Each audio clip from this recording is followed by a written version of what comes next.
بسم اللہ الرحمن الرحیم۔ آج کا ہمارا سبق ہے المصرف آخرین 106 نمبر سبق ہے، تعلیلات اجوفیائی ہے اور بیانہ۔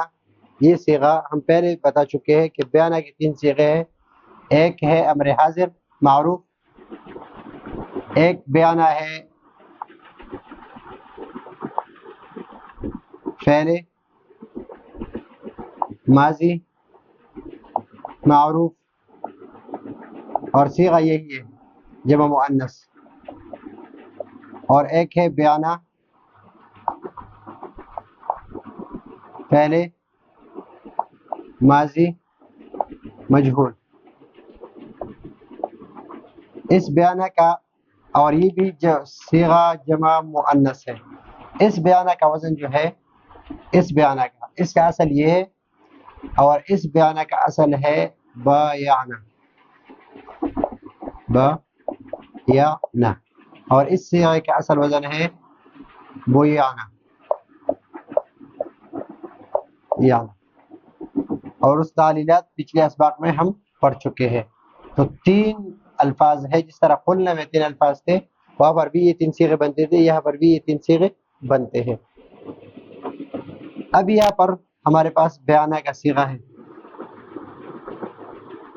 بیانہ۔ اس کو ہم 2 طرح ذہن میں یاد رکھیے کہ بیانہ یا تو اصل صیغے سے بنتا ہے یا بیانہ یا اس سے بنتا ہے۔ تعلیل کے بعد جو صیغہ یا بیانہ اصل میں کیا تھا؟ یہ آنا، یہ اصل صیغہ ہے اور یہ تعلیل کے بعد ہے۔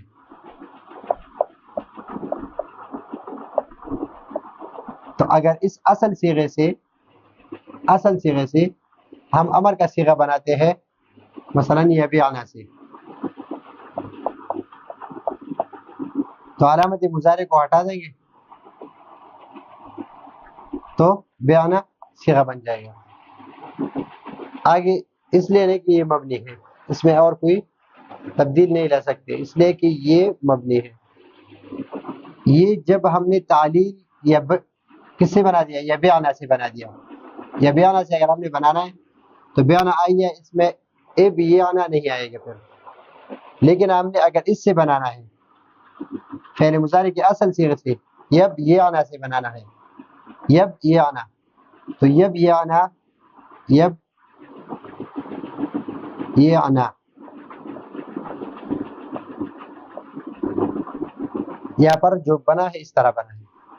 علامت مضارع کو حذف کر دیں گے، یہ فا کلمہ جو ہے با، یہ ساکن رہ گیا، تو حمزہ وصلی لائیں گے، تو یہ بن گیا یہ نا، اصل صیغہ یہ نا بن گیا۔ اور جب یہ صیغہ یہ نا بن گیا، اب یہاں پر کسرہ ثقیل ہے، تو ہم یا کا کسرہ جو با کو دے دیں گے، تو بن جائے گا بے، یا ساکن، عین بھی ساکن اور نون بھی ساکن، تو اس یا کو ہم گرا دیں گے تو بن جائے گا بیا نا۔ حمزہ وصلی کو ہم نے کیوں لایا تھا؟ حمزہ وصلی کو اس وجہ سے لایا تھا کہ یہ شروع والا کلمہ ساکن رہ گیا تھا، اور شروع سکون جو ہے عرب میں یہ محال ہے، ساکن پر شروع نہیں ہو سکتا، تو حمزہ وصلی لگا رہتے ہیں۔ تو اب یہاں پر جب یا کی حرکت با کو دے دی، تو با کلمہ یہاں پر ساکن ہے، یہاں پر کیا بن، با متحرک بن گئی، یا ساکن ہے یا متحرک بن گئی، تو جب یہ متحرک ہو گئی، الف کی ضرورت نہیں رہی، تو صیغہ بن گیا بیانہ۔ تو یہ یاد رکھیے، اگر یہ بیانہ سے بنانا ہے تو علامت مضارع کو حذف کر دے تو بیانہ رہ جائے گا، اگر یہ بیانہ سے بنا دے پھر یہ تعلیل ہے، اور اس طریقے سے ہے۔ تو یہ ہے بیانہ امر حاضر معروف کا صیغہ جمع مؤنث، اصل میں صیغہ ہے بیانہ، تعلیل ظاہر ہے، تعلیل ظاہر ہے، جو میں نے آپ کو بتا دیا دونوں طریقوں سے، تاکہ ذہن میں کوئی غلطی واقع نہ ہو۔ تو یہ ہے آج کا ہمارا سبق، اگلے سبق کے لیے اجازت چاہتے ہیں، اللہ حافظ۔